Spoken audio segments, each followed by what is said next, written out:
So hello everyone, myself Ajay Singh and today we are going to study the lecture number 2 of electrostatics और जिसमें हम पढ़ेंगे क्या Coulomb's law.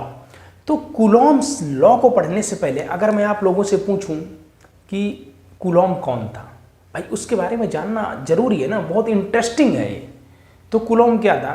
Coulomb starting में एक military engineer था।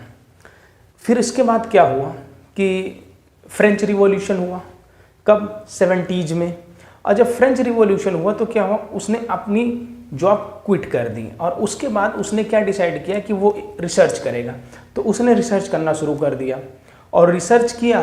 फिर हमें उसने बहुत सारी चीज़ें एक्सप्लेन की, जिसमें से एक क्या है हमारी कूलॉम का इलेक्ट्रोस्टैटिक का लॉ, जो उसने फोर्स के लिए दिया था, जो अभी हम डिस्कस करने जा रहे हैं। तो कूलॉम ने सिर्फ और सिर्फ इलेक्ट्रोस्टैटिक्स पे वर्क नहीं किया माय डियर, कूलॉम ने बहुत सारी चीज़ों पे वर्क किया। जैसे कूलॉम ने क्या किया है कि elasticity in a silk fibre and metal, इन सब चीज़ों पे भी वर्क किया है। जो मशीनरी कंपोनेंट में फ्रिक्शन लगता है उस चीज़ पे भी कूलॉम ने वर्क किया है, बट उसको उस चीज़ पे बहुत ज़्यादा ऑनर नहीं मिला। तो उसको किस चीज़ के लिए मिला था? सिर्फ और सिर्फ इलेक्ट्रोस्टैटिक में वर्क करने के लिए। तो इसीलिए हम इलेक्ट्रोस्टैटिक में जो कूलॉम का वर्क है, जिसको हम पढ़ते हैं इलेक्ट्रोस्टैटिक्स फोर्स के नाम से, उस चीज़ को डिस्कस करने जा रहे हैं। तो स्टार्ट करते हैं। तो कूलॉम ने क्या किया, एक हमें लॉ दिया। किसके लिए बेटा? इलेक्ट्रोस्टैटिक्स के लिए, चार्ज के लिए, कि चार्जों में फोर्स कैसा लगता है। तो उसको देखते हैं कैसे। तो कूलॉम क्या था? कूलॉम एक बहुत अच्छा खिलाड़ी था।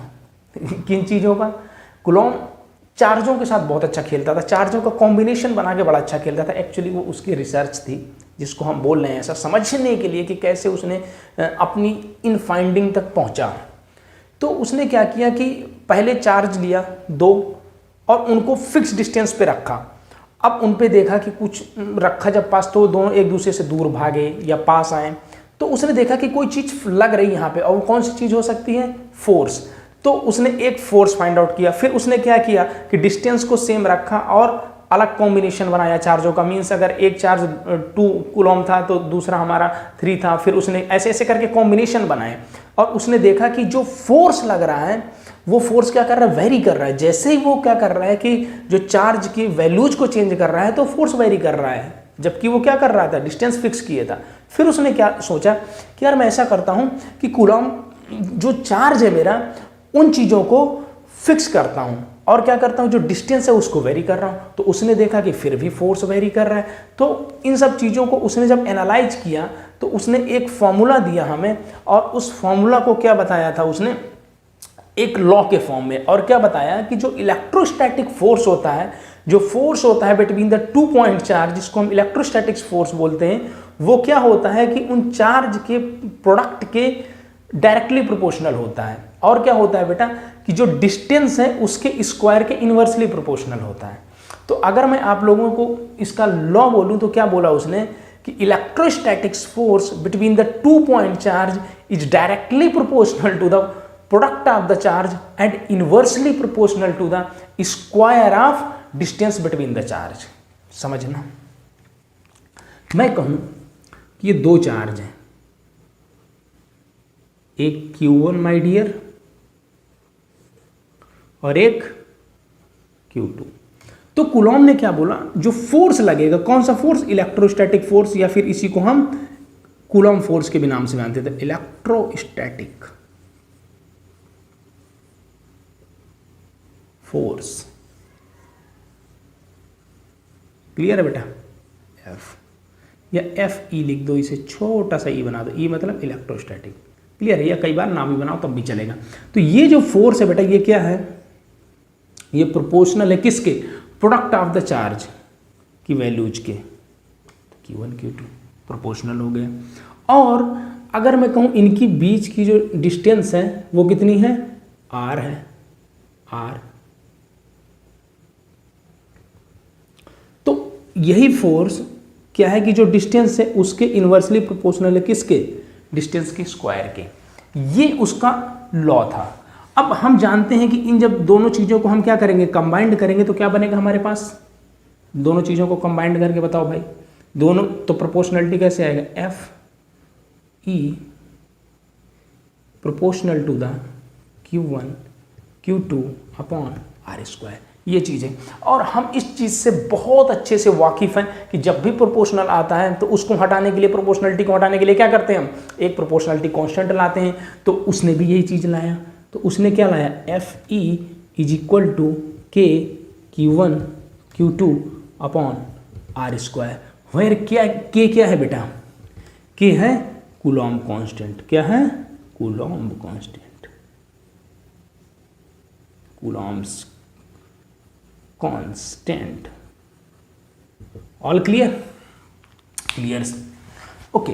तो ये चीज थी कूलॉम्ब की फोर्स की। इसी को हम क्या बोलेंगे, force between the 2 point charge, या फिर इलेक्ट्रोस्टैटिक फोर्स, या फिर कूलॉम्ब फोर्स। ये सारी चीजें याद रखना। दूसरी बात, अब मैं कहूं कि के कांस्टेंट की वैल्यू क्या है, तो के कांस्टेंट की जो वैल्यू होती है वो होती है 1/4 pi epsilon not. Epsilon not क्या, इसको हम डिस्कस करते हैं। और इसकी वैल्यू जो इक्वल होती है वो होती है माय डियर 9 × 10⁹ क्लियर है। तो ये चीज, अब ये बात आती है कि ये क्या नई चीज डाल दी है सर, इसको बोलते हैं बेटा हम permittivity in free space. Witty in free space means ये वो वैल्यू है जब दो चार्ज कहाँ पे रखे हैं, फ्री स्पेस पे रखे हैं, और उनके बीच में जो फोर्स लग रहा है, तो कितना फोर्स लग रहा है। तो अब मैं जैसे कहूँ कि उन्हीं चार्जों को किसी दूसरे मीडियम में लाऊं के रख दूं, मगर जैसे पानी के अंदर रख दूं, तो फोर्स की वैल्यू चेंज हो जाती है। क्यों, क्योंकि पानी कुछ अलग अमाउंट में ट्रांसमिट करता है चीज़ों को, कुछ ज़्यादा रेजिस्टेंस प्रोवाइड करता है, ये सारी चीज़ें थी। तो इसीलिए यहाँ पे क्या डाला गया कि permittivity in free space. Clear है। आप लोग वेलोसिटी के टर्म्स में भी पढ़ोगे जब आगे चल के आएगा, या फिर आप लोगों ने वहाँ पे पढ़ा होगा, ऑप्टिक्स में पढ़ा होगा इस चीज़ का थोड़ा सा रिलेशन। क्लियर है। तो आगे चल के हम डिस्कस कर देंगे इसको जब हम पढ़ेंगे coulomb force in a medium. Clear है बेटा, जब मीडियम वेरी करेंगे उसमें बता देंगे हम। तो ये सारी चीज़ें थी। तो यहाँ से आया परमिटिविटी और यहाँ से आया हमारा के क्या है, कूलॉम्ब कांस्टेंट। अब अच्छा मैं आप लोगों से पूछूं कि यूनिट बताओ भाई किसकी, कूलॉम्ब कांस्टेंट की, तो फटाफट बताओ भाई। के की यूनिट निकालना है, आर की यूनिट क्या है मीटर, तो आर स्क्वायर की मीटर स्क्वायर, फोर्स की यूनिट न्यूटन, तो newton into metre square divided by ये वाला पूरा टर्म कूलॉम्ब का स्क्वायर। तो क्या बना बेटा, newton metre square upon charge की यूनिट क्या है कूलॉम्ब, तो कूलॉम्ब इंटू कूलॉम्ब, कूलॉम्ब का स्क्वायर। क्लियर है। तो ये चीज थी क्या, हमारी जो यूनिट है किसकी, कूलॉम्ब कांस्टेंट की, के की। अच्छा अब मैं कहूँ परमिटिविटी की वैल्यू बताओ, तो परमिटिविटी की वैल्यू निकालने के लिए क्या करोगे आप परमिटिविटी इज इक्वल टू हो जाएगा 4 पाई डिवाइड बाई 9 × 10⁹ तो इसको जब हमने सॉल्व किया तो वो क्या आया 8.85 × 10⁻⁻12।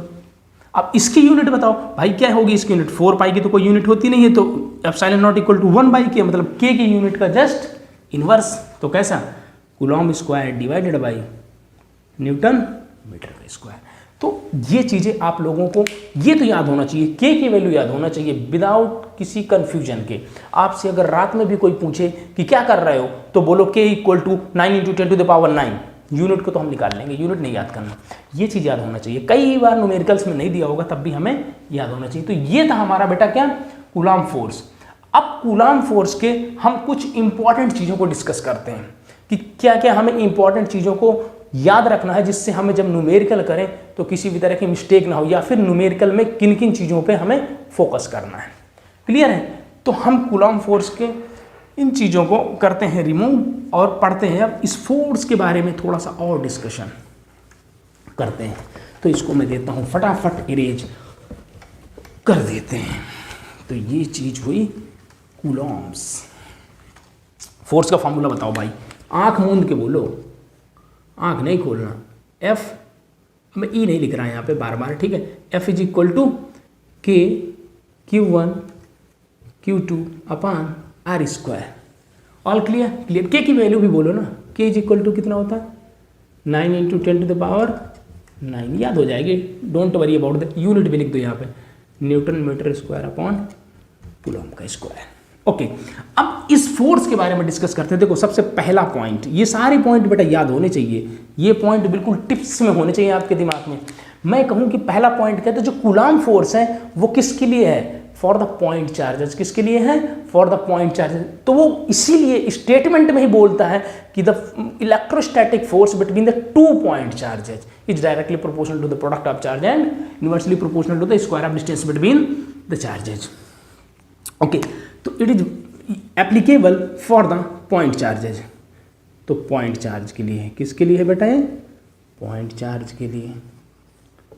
Clear sir? पॉइंट चार्जेज इनके लिए। सेकंड पॉइंट बताओ भाई।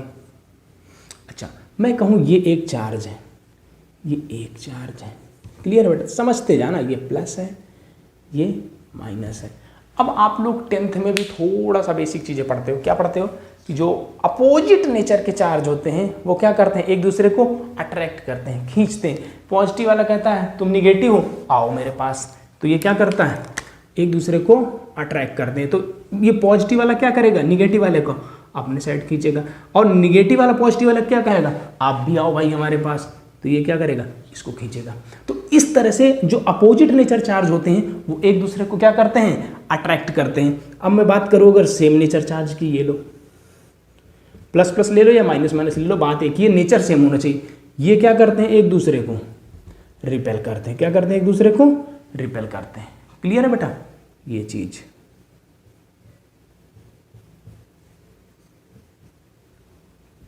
तो कंफ्यूज मत होना। तो same nature charge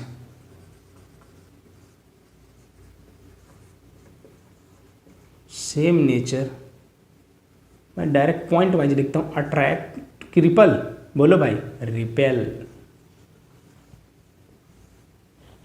okay, and opposite nature, ये सारे पॉइंट याद होना चाहिए। अपोजिट नेचर चार्ज क्या करते हैं? अट्रैक्ट।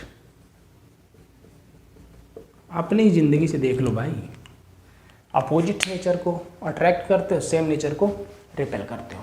ओके, तो ये एक दूसरा पॉइंट आया हमारे पास, इंपॉर्टेंट पॉइंट है, सारे याद होने चाहिए, फिर बार बार बोल रहा हूँ इसी चीज़ को। अच्छा देखो, मैं कहूँ कि फोर्स की जो वैल्यू है वो कितनी होगी बेटा? के Q1 Q2 upon R square, K Q1 Q2 upon R square. अब फोर्स कैसी क्वांटिटी है माय डियर? फोर्स एक वेक्टर क्वांटिटी है, तो फोर्स के पास क्या होना चाहिए? मैग्नीट्यूड भी होना चाहिए, और फोर्स के पास डायरेक्शन भी होना चाहिए। मुझे बताओ मैग्नीट्यूड कितना होगा? इतना होगा सर। तो डायरेक्शन बताओ। तो जब भी डायरेक्शन देखना है किसकी? कूलॉम फोर्स की। जब भी हमें डायरेक्शन देखना है कूलॉम फोर्स की, तो आपको क्या करना है? जो 2 पॉइंट चार्ज हैं, जो भी 2 पॉइंट चार्ज हैं, उनको क्या करना है? एक लाइन से ज्वाइन कर देना है, और उस लाइन के अलोंग फोर्स लगेगा। कैसा लगेगा? उस लाइन के अलोंग फोर्स लगेगा। अब क्या होगा? अगर ये दोनों क्या हैं? सेम नेचर के हैं, तो क्या करेंगे? एक दूसरे को रिपेल करेंगे। अब अगर यही चीज हमारे कैसे होते? अपोजिट नेचर के होते, तो एक दूसरे को क्या करते माय डियर? कैसे करना है? फिर से देखो, लाइन से ज्वाइन कर देना। जो भी चार्ज रखे उनको लाइन से ज्वाइन करो। लाइन से ज्वाइन कर दिया। अब बताओ, ये निगेटिव, ये पॉजिटिव। निगेटिव वाला इस पॉजिटिव को क्या करेगा? अपनी तरफ खींचेगा, और ये पॉजिटिव वाला इस नेगेटिव को अपनी साइड खींचेगा। आई थिंक ये क्लियर हो गया होगा। तो डायरेक्शन कैसे होगी हमारी? Along the line joining. Along direction कैसे होगी? ये बहुत इंपॉर्टेंट है। डायरेक्शन कैसे होगी? Along the line joining. Clear है? सेम है तो रिपेल करेंगे दूर दूर, और अगर अपोजिट है तो अट्रैक्ट करेंगे। ये डायरेक्शन पे बात हो गई। ओके, पहला है कि पॉइंट चार्जेज होना चाहिए, सेम नेचर रिपेल करते हैं, अपोजिट नेचर अट्रैक्ट करते हैं। थर्ड है डायरेक्शन उनकी कैसे? Along the line joining. अब देखो, जो फोर्स अलोंग द लाइन लगते हैं उनको हम कहते हैं सेंट्रल फोर्सेस। कैसे कहते हैं बेटा? Central forces. कैसा कहते हैं? Central forces. ओके सर, तो ये कैसे फोर्स है? कूलॉम फोर्स एक कैसा फोर्स है? इलेक्ट्रोस्टैटिक फोर्स कैसा फोर्स है? It is a central force. Central force, central force, it is a central force. ये भी एक पॉइंट है। क्लियर? ओके, अब मुझे बताओ, मैं अगर आप लोगों से कहूं कि ये एक चार्ज है, ये 1 चार्ज है और ये 2 चार्ज है, पहले बताओ मुझे फोर्स कैसा लगेगा? तो फोर्स के लिए हमने क्या देखा है कि दोनों को एक सीधी लाइन से ज्वाइन कर दो, सीधी लाइन से। क्लियर? ओके, अब ये पॉजिटिव है, ये निगेटिव है, तो पॉजिटिव वाला इस 2 पे कैसा फोर्स लगाएगा?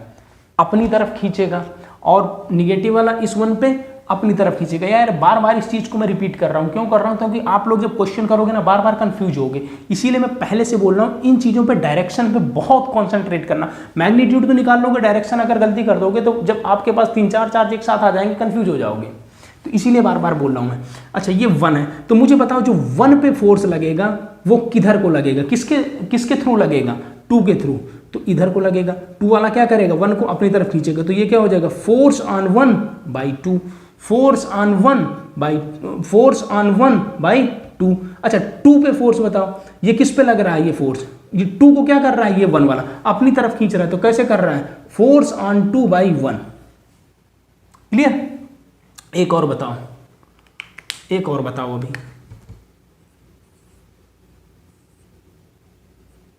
बताओ। ये 1 है, ये 2 है, कैसे लगेगा? ये निगेटिव दोनों एक दूसरे के रिपेल करेंगे। इस निगेटिव को ये निगेटिव क्या करेगा? अपने से दूर भगाएगा, तो ये इधर से किधर को फोर्स लगाएगा? मेरे साइड, इधर को। तो ये क्या हो जाएगा? Force on 1 by 2। और ये किधर को लगाएगा? इधर को। कैसे लगाएगा? Force on 2 by 1। 2 पे फोर्स 1 के द्वारा। क्लियर है बेटा ये चीज? तो हमने देखा उसकी डायरेक्शन को। अब मुझे बताओ जो मैग्नीट्यूड होगा किसका? F12 और F21 का, ये क्या होता है? ये होता है बेटा इक्वल होता है। तो मैग्नीट्यूड क्या होता है? दोनों फोर्सों पे इक्वल होता है, दोनों चार्जों पे मैग्नीट्यूड क्या होता है? इक्वल होता है। बट डायरेक्शन कैसे होती है? अपोजिट होती है।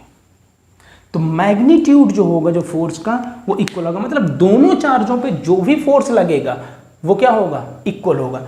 इस 2 चार्ज पे 1 से जो फोर्स लगेगा वो, और जो 1 पे 2 से लगेगा वो इक्वल होगा। समझने की कोशिश करना, 1 पे 2 के द्वारा और 2 पे 1 के द्वारा, ये दोनों चार्जों का जो कॉम्बिनेशन है, इन पे चार्जों पे फोर्स एक दूसरे के द्वारा इक्वल लगेगा।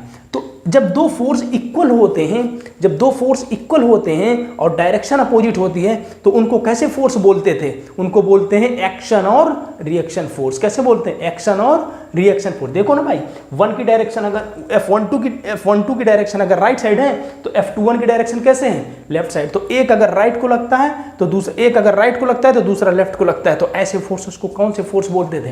Action reaction forces. तो ये फोर्स कैसे फोर्स हैं? एक्शन रिएक्शन पेयर है। कैसे हैं? Action reaction pair.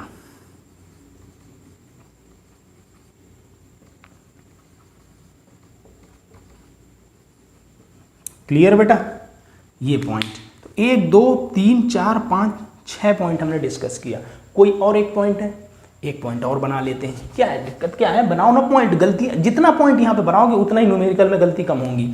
ओके, मैं जैसे कहूँ कि एक और फोर्स पॉइंट रखो यहाँ पे बेटा। कहाँ पे? यहाँ पे। वो चार्ज क्या है हमारा? कुछ भी बना देते हैं, प्लस बना देते हैं लोग। क्लियर है बेटा? और इसको मैं बोल देता हूँ थर्ड। मुझे बताओ थर्ड की वजह से 1 पे फोर्स कैसा लगेगा? भाई हम कैसे लगाएं? ज्वाइन कर दें सीधी लाइन से। पॉइंट चार्जेस हैं, ये मैं दिखा बढ़ा रहा हूँ, बट है कैसे पॉइंट। अच्छा तो ये थर्ड वाला 1 पे कैसे लगाएगा? अपने की तरफ लगाएगा कि अपने से दूर लगाएगा? ये पॉजिटिव तो कैसा करेगा? दूर भागाएगा। कैसे? किसको? 1 को। तो ये किस पे फोर्स लग रहा है? 1 पे। और किसके थ्रू? 3 से। तो फोर्स ऑन 1 बाई 3।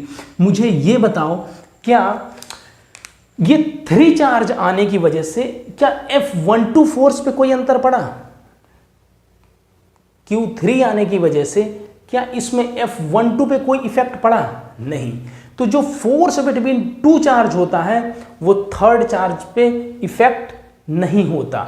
मींस जो अगर ये 2 चार्ज हैं इन पे जो फोर्स लगेगा वो अगर कोई थर्ड चार्ज भी आ जाएगा तो उसकी वजह से उस फोर्स पे कोई भी डिफरेंस आने वाला नहीं है। तो एक और पॉइंट बना लो। फोर्स बिटवीन 2 चार्ज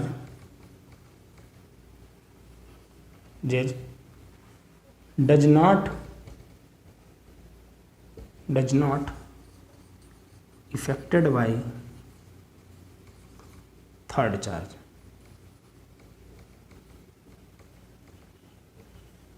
तो थर्ड चार्ज की वजह से F12 पे इफेक्ट नहीं पड़ेगा, बट हाँ इसके नेट फोर्स पे पड़ेगा 1 पे। बट F12 पे नहीं पड़ेगा, इंडिविजुअली उन पे इफेक्ट नहीं पड़ता। तो ये थे बेटा हमारे सारे पॉइंट किस पे, कूलॉम्स लॉ पे। ये सारे पॉइंट आपके दिमाग में बिल्कुल ऐसे याद होना चाहिए कि जैसे कोई भी पूछे तो आप यही बस बोलो। क्लियर है?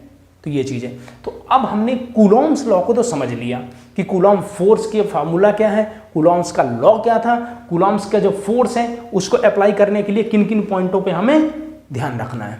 अब हम करते हैं कूलॉम पे बेस्ड कुछ न्यूमेरिकल। एक क्वेश्चन है बेटा, बिल्कुल बेसिक सा क्वेश्चन है। क्लियर है?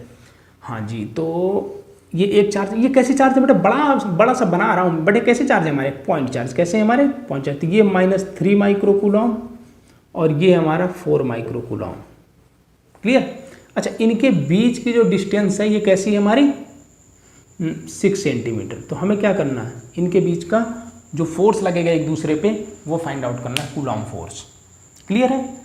बेसिक सा सवाल है, बिल्कुल टाइम पास सवाल है, हमें करना है। कैसे करें, हम फॉर्मूला जानते हैं भाई, F = क्या होता है कूलॉम का, KQ1 Q2 upon R²। Clear है बेटा? ओके, वैल्यू जो रखूँ मैं, K की वैल्यू कितनी होती थी भाई, मैं बोला ना, याद होना चाहिए, 9 × 10⁻9 इंटू Q1 की वैल्यू -3, तो -3 माइक्रो है तो माइक्रो को ब्रेक किया तो किस में जाएगा, -6 से मल्टीप्लाई करेंगे। करेंगे कि नहीं करेंगे? बिल्कुल करेंगे। इधर 4 माइक्रो को भाई हटाओ तो -6। ओके, डिस्टेंस कितनी है बेटा इनके बीच की, 6 सेंटीमीटर। तो उसको किस में रखें, मीटर में। तो 6 × 10⁻² और इसका स्क्वायर।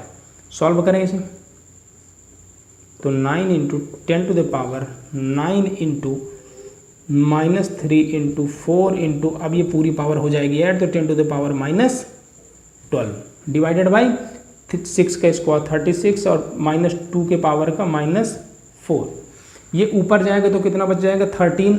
यहाँ से कुछ कट रहा है, बिल्कुल कट रहा है 4, और ये 4 से ये 4, तो यहाँ से कितना आया, -3 × 10⁻9 इंटू, इसको ऊपर ले गए 10⁴ इंटू 10⁻12 कितना आ जाएगा यहाँ से बेटा, ये आएगा यहाँ से 10 आ जाएगा तो -13 न्यूटन। कितना फोर्स आया, -13 न्यूटन। अच्छा, कई बार क्या होगा न्यूमेरिकल में बेटा कि माइनस ना लिख के वो इसको ऐसे भी लिख सकता है। कैसे लिख सकता है, 30 न्यूटन अट्रैक्टिव। नेचर कैसा है फोर्स का इस समय, अट्रैक्टिव। जब भी हमारा माइनस आएगा इसका मतलब क्या है, अट्रैक्टिव इन नेचर। क्लियर है? यस। एक और क्वेश्चन करें, चलो करते हैं। क्वेश्चन करने में क्या है, करते रहो ऐसे। ये 2 माइक्रो कूलॉम, ये 4 माइक्रो कूलॉम, दोनों के बीच की distance 2 centimetre. Force find out करो फास्ट।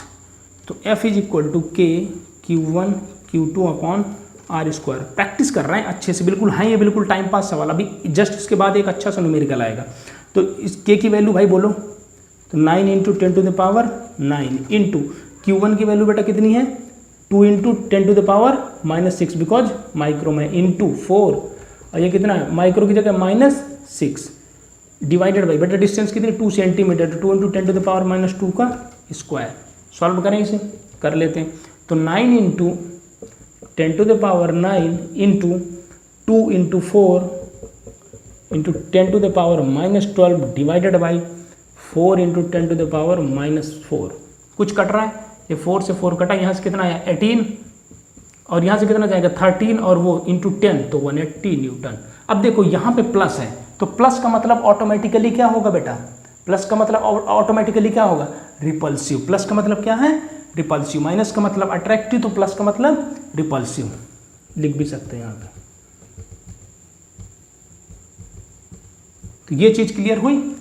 जब भी माइनस आएगा मतलब अट्रैक्टिव, जब भी प्लस आएगा मतलब रिपल्सिव। आप ये माइनस को माइनस यहाँ पे रखो या ना रखो, बाद में लिख दो अट्रैक्टिव, क्योंकि हमें पता है ना दो अपोजिट नेचर चार्ज है, वो एक दूसरे को क्या करेंगे, हमेशा अट्रैक्ट करेंगे, बट ये सेम नेचर रिपेल करेंगे। तो ये थे बिल्कुल बेसिक से सवाल कूलॉम्स लॉ पे। अब हम करते हैं एक अच्छा सा न्यूमेरिकल कूलॉम्स लॉ पे। तो ये एक प्रॉब्लम है बेटा जो कि जेईई में पूछी गई है। सिमिलर ऐसी प्रॉब्लम जेईई 2019 में पूछी गई है। तो सबसे पहले मैं आपको प्रॉब्लम एक्सप्लेन करता हूँ, फिर उसके बाद उसको डिस्कस करते हैं। तो प्रॉब्लम क्या है, दो चार्ज है बेटा, एक हमारा 1 माइक्रो कूलॉम का, एक 4 माइक्रो कूलॉम का। अब ये क्या है, जो 1 माइक्रो कूलॉम वाला फिक्स है और 4 माइक्रो कूलॉम वाला इनिशियली रेस्ट पे है। और कितनी डिस्टेंस पे है बेटा, इनिशियली 9 सेंटीमीटर पे। अब क्या किया हमने कि ये जो 4 माइक्रोकूलम है, इसका मास भी दिया है कितना 1 ग्राम, इसको हमने कर दिया रिलीज। अब जैसे ही छोड़ेंगे तो हम जानते हैं बेटा क्या होता है, जो अपोजिट नेचर चार्ज होते हैं वो एक दूसरे को रिपेल करते हैं। अब ये एक दूसरे को रिपेल करेंगे, बट ये तो जा नहीं सकता अपनी जगह से, क्यों? क्योंकि ये फिक्स है। तो ये क्या करेगा, इधर की तरफ मूव करना शुरू करेगा, ये राइट साइड मूव करना शुरू करेगा। तो हमें क्या करना है, हमें इसकी वेलोसिटी फाइंड आउट करना है, कहाँ पे, at a distance of 18 centimetre from the fix charge. तो करो, कैसे करेंगे? देखो, इसको करने के बेटा 2 मेथड है। एक है कि जो वर्क पार एनर्जी से हो जाता है, जब हमें क्या है पोटेंशियल एनर्जी पढ़ लेंगे किसकी, इलेक्ट्रोस्टैटिक की, तो वहां से बहुत आसान हो जाएगा। बट यहाँ पे तो हमने नहीं पढ़ा, तो इसका करने का एक और तरीका है, वो कौन सा है, फोर्स का। कौन सा है बेटा, फोर्स का। तो अगर मुझे फोर्स का ये तरीका सॉल्व करना है तो कैसे करेंगे, हमें फोर्स लिखना तो आता है 2 चार्ज के बीच में, बट एक कहाँ पे पूछ रहा है, जब 18 पे, तो अब अगर अभी यहाँ पे है तो ये बाद में कहाँ पे पहुंचेगा, 18 पे। ये डिस्टेंस कितनी हो जाएगी यहाँ से 18, ये मान लिया कितनी हो गई 18, और यहाँ पे हमसे वेलोसिटी पूछे तो मैं मान लेता हूँ इसकी वेलोसिटी कितनी है बेटा यहाँ पे v। अच्छा मुझे एक चीज बताओ, हम क्या लिखें, फोर्स। तो फोर्स क्या होगा बेटा, F इक्वल टू, बोलो भाई, K Q1 Q2 upon R square. Okay, मुझे ये बताओ कि क्या फोर्स हर जगह सेम है, समझना पॉइंट है ये। देखो यहाँ पे फोर्स डिस्टेंस कितनी है, चार्ज तो सेम है ना, बट डिस्टेंस 9 है, यहाँ पे 10 होगी, 11 होगी, 11.5 होगी, 12 होगी, 13, हर जगह डिस्टेंस वेरी कर रहे हैं। और जब डिस्टेंस वेरी करती है तो फोर्स भी वेरी करेगा। तो इट मीन्स है कि फोर्स कांस्टेंट यहाँ पे नहीं है। तो मैं क्या कहूँ कि यहाँ पे मैं डायरेक्ट नहीं लिख सकता कि मैं यहाँ पे फोर्स लिखूँ और उससे एक्सेलरेशन निकाल दूँ, नहीं कर सकता ना बेटा, क्योंकि हर जगह क्या है, फोर्स वेरी कर रहा है माय डियर। तो मैं क्या करूँ, मैं सोचूं कि अभी किसी टाइम पे यहाँ पे है चार्ज, और यहाँ से डिस्टेंस कितनी है उसकी, ये डिस्टेंस है उसकी x। क्लियर है? ओके, तो मैं x पे अगर फोर्स लिखना चाहूँ तो कितना हो जाएगा, K Q1 Q2 upon x का स्क्वायर।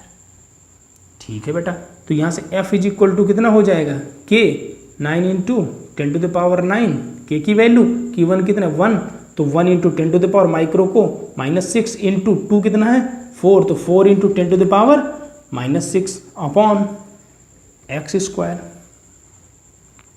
क्लियर है बेटा? बहुत सही। अच्छा मुझे बता, फोर्स इक्वल टू क्या होता है, मास इंटू एक्सेलरेशन। भाई मास तो पता है ना इसका, 1 ग्राम दिया हुआ है। तो यहाँ से क्या हो जाएगा, ये इसको थोड़ा सा मल्टीप्लाई करो तो कितना, 36 इंटू ये कितना होगा बेटा, -12 10 टू द पावर -3 बचेगा। क्लियर है? बहुत अच्छे। अच्छा अपॉन x स्क्वायर। ये बताओ इतनी चीज समझ में आई? अगर आई तो मुझे ये बताओ, क्या मास फिक्स है? हाँ जी फिक्स है। क्या एक्सेलरेशन इसका फिक्स होगा? नहीं फिक्स होगा। क्यों? क्योंकि x तो वेरी कर रहा है, यहाँ पे 9 है, यहाँ पे 10 होगा, यहाँ पे कुछ होगा, यहाँ पे कुछ होगा, यहाँ पे 18 होगा। डायरेक्टली नहीं लगा सकते हम यहाँ पे, क्योंकि x हर जगह वेरी कर रहा है। तो मैं क्या करूँ इसको, मुझे एक्सेलरेशन में और x में और किस में, वेलोसिटी में रिलेशन पता होना चाहिए। ये मुझे कैसे पता चला, मुझे अल्टीमेटली क्या फाइंड आउट करना है, उसकी वेलोसिटी। तो भाई एक्सेलरेशन पता है, ये कुछ ऐसे इस x के वेरिएशन में आ रहा है, तो मुझे क्या करना है, एक्सेलरेशन की जगह में वेलोसिटी को सब्स्टिट्यूट करना है। तो आप लोग अगर जब ग्राफ थ्योरी पढ़ रहे होगे तो वहाँ पे आप लोग पढ़ते हो काइनेमेटिक्स में कि एक्सेलरेशन, वेलोसिटी और x में डिस्प्लेसमेंट में रिलेशंस क्या होते थे। हम क्या पढ़ते थे, पहले सिंपली पढ़ते थे a इक्वल टू dv/dt। अब इसको क्या करें, dx से ऊपर नीचे मल्टीप्लाई और डिवाइड करें। अब ये जो टर्म होगा, ये टर्म क्या है, dx/dt, और इसकी जगह हम क्या लिख सकते हैं, v। तो a इक्वल टू कितना आ जाएगा, v dv/dx। ये आप लोग जानते भी होंगे, बहुत से लोग, बहुत इंपॉर्टेंट रिलेशन होता था। तो मैं क्या एक्सेलरेशन की जगह ये रख सकता हूँ, बिल्कुल रख सकता हूँ। m को मैं ले जाता हूँ इधर, तो एक्सेलरेशन की जगह रखूंगा जब, तो v dv/dx is equal to 36 into 10 to the power -3 into कुछ नहीं है into upon m into x square. Okay, अब dx को इधर ले चलते हैं, तो इधर से dv 36 into 10 to the power -3 dx upon x square. अच्छा m की वैल्यू बेटा कितनी दी है, 1 ग्राम, तो उसको मैं कितना लिख सकता हूँ, 1 into 10 to the power 3 kg में कन्वर्ट कर दिया ना। अब क्या हुआ, -3 से -3 कैंसिल आउट हो गया। तो यहाँ से क्या बचा, यहाँ से हमारे पास बचता है, यहाँ से क्या बचता है हमारे पास, v dv is equal to 36 dx by x square. अच्छा अब देखो, जब भी x चेंज होगा वैसे ही v चेंज होगा। तो इसके लिए क्या करें, अब हम इंटीग्रेशन, इतना तो हम जानते हैं, अब हम क्या करें, इंटीग्रेशन। तो इंटीग्रेशन से मैं 36 को बाहर ले लिया, क्यों, क्योंकि फिक्स नंबर है भाई, इतना तो हम किया है इंटीग्रेशन में। ओके अच्छा, इनिशियली कहाँ पे है पार्टिकल, 9 सेंटीमीटर पे, 9 सेंटीमीटर। फाइनली कहाँ पे लेके जाना है हमें उसको, 18 सेंटीमीटर पे। अच्छा इनिशियली उसकी स्पीड 9 सेंटीमीटर पे कितना है भाई, रेस्ट पे है, रुका हुआ है, तो 0। जब वहाँ पे पहुँचेगा तो कितनी है, v, तो v। इसको क्या इंटीग्रेट कर सकते हैं, v का इंटीग्रेशन कितना होता है बेटा, v स्क्वायर बाई 2 और limit 0 to v is equal to, अच्छा 1 बाई एक्स स्क्वायर का क्या होता है बोलो, इंटीग्रेशन x के पावर इसको लिखूंगा तो -2 आएगा, तो -2 + 1 अपॉन -2 + 1 और लिमिट क्या लगेगी बेटा, 9 और सेंटीमीटर को ब्रेक कर देता हूँ मीटर में, तो -2। क्लियर है, इतना तो आई थिंक आप लोग को समझ में आ गया होगा। तो अब इसको करते हैं हम थोड़ा सा सॉल्व। तो यहाँ से आ जाएगा v square by 2 is equal to 36, ये क्या यहाँ से माइनस आएगा बाहर, तो माइनस को हम कर लेते हैं बेटा बाहर। क्लियर है, और यहाँ पे बचेगा 1 बाई एक्स और लिमिट लगेगी 9 × 10⁻² से 18 × 10⁻²। तो यहाँ से v square by 2 is equal to 36 into minus में और यहाँ से क्या आ जाएगा, लिमिट रखो भाई, तो 1 बाई 18 × 10⁻² माइनस 1 बाई 9 × 10⁻²। क्या -2 बाहर आ रहा है, बिल्कुल आ रहा है बाहर, और 2 को इधर ले जाओ, तो v square is equal to आएगा -36 into 2 upon 10⁻² into 1 by 18 minus 1 by 9। इसको अगर हम सॉल्व करें तो कैसे होगा, v square is equal to -36 into 2 upon, इसको मैं ऊपर ही ले जाता हूँ ना बेटा, तो कितना बन जाएगा 10⁻², और ये कितना बनेगा 9 माइनस 18 अपॉन 18 इंटू 9। क्लियर है, ओके। क्या कैंसिल आउट हो रहा है, बिल्कुल हो रहा है, ये 18 से कैंसिल आउट होगा, 2 आएगा। क्लियर है, ओके। तो यहाँ से आया v square is equal to -2 into 2 into 10⁻², और ये कितना आ जाएगा -9 अपॉन 9, तो ये कटा, ये माइनस माइनस हो जाएगा प्लस, तो v square is equal to 4 into 10⁻², तो v इज इक्वल टू कितना आ जाएगा 2 इंटू 10 मीन्स 20 मीटर पर सेकंड। तो क्या आ गया आंसर हमारे पास, कोई मैच कर रहा है, बिल्कुल कर रहा है। कौन सा पार्ट, बॉम्बे, तो बी पार्ट करेक्ट हुआ। तो ये हमने न्यूमेरिकल देखा, कूलॉम्स लॉ पे ही बेस्ड, जब हमने क्या किया, फोर्स को वेरी करते हुए वेलोसिटी फाइंड आउट किया। तो इस तरह का न्यूमेरिकल हमसे पूछा जा चुका है एग्जाम में, और कई अच्छी बुकों में भी इस तरह के न्यूमेरिकल्स दिए हुए हैं। तो ये एक प्रॉब्लम थी। एक और प्रॉब्लम करते हैं डिस्कस, किस पे ही बेस्ड, कूलॉम लॉ पे ही based. Find the ratio of electrostatic and gravitational force between 2 electrons. ये बहुत इंटरेस्टिंग प्रॉब्लम है, इससे एक हमें बहुत अच्छा सा फील मिलने वाला है। क्लियर है, तो डिस्कस करते हैं। एनसीईआरटी की प्रॉब्लम है बट इंपॉर्टेंट है, किसके लिए, फीलिंग के लिए बहुत इंपॉर्टेंट है, दोनों फोर्सेस को समझने के लिए। क्लियर है, तो मैं इसको डिस्कस करूं। क्या 2 इलेक्ट्रॉन है, ये लो, एक इलेक्ट्रॉन ये और एक इलेक्ट्रॉन ये। चार्ज कितना होता है इलेक्ट्रॉन पे भाई, फटाफट बोलो, कितना होता है, अरे जानते हो आप लोग, -c और -c।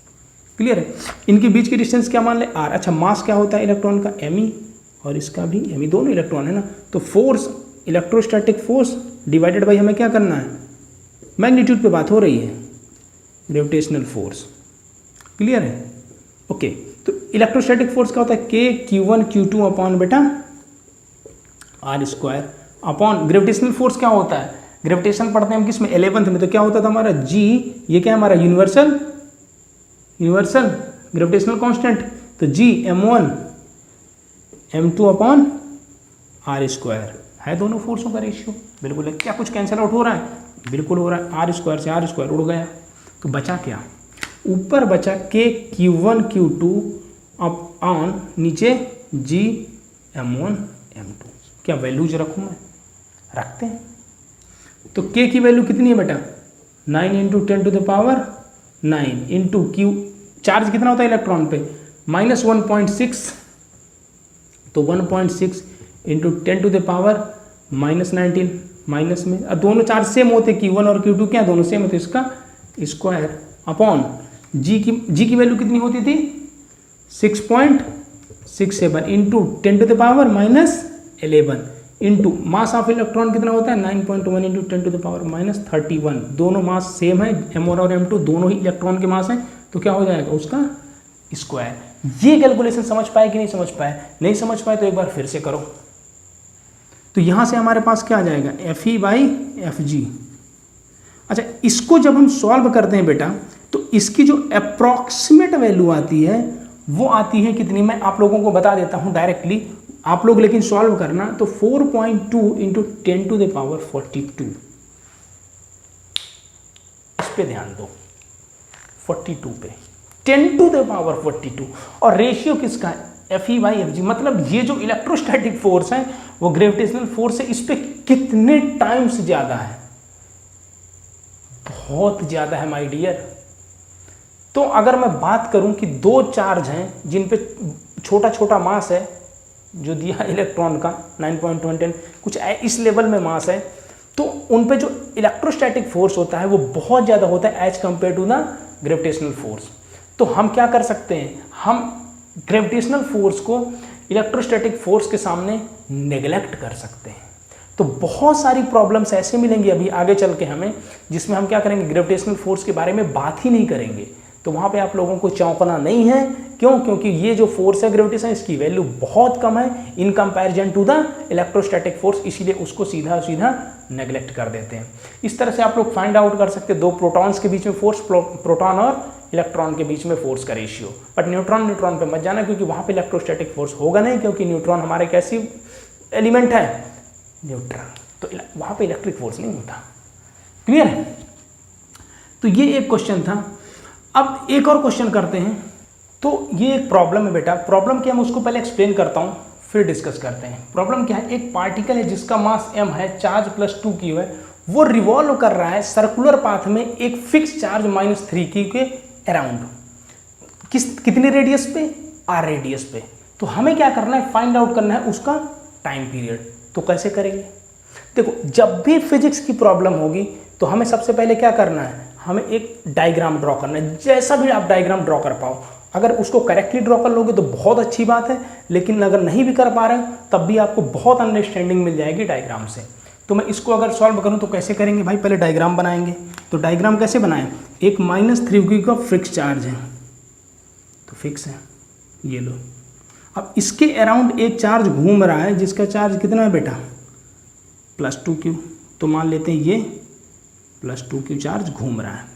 अच्छा, अब ये दोनों चार्ज कैसे हैं, अपोजिट नेचर है, तो इनके बीच में कैसा फोर्स लगेगा, अट्रैक्शन। तो मुझे बताओ 2q चार्ज पे फोर्स कितना लगेगा, 2q चार्ज पे फोर्स कितना लगेगा, F = बोलो भाई K/Q1 Q2 अपॉन r², और डिस्टेंस कितनी है r, और ये फोर्स कैसा होगा, अट्रैक्टिव होगा। अट्रैक्टिव मतलब ये -3q अपनी तरफ खींचेगा, सेंटर की तरफ खींचेगा।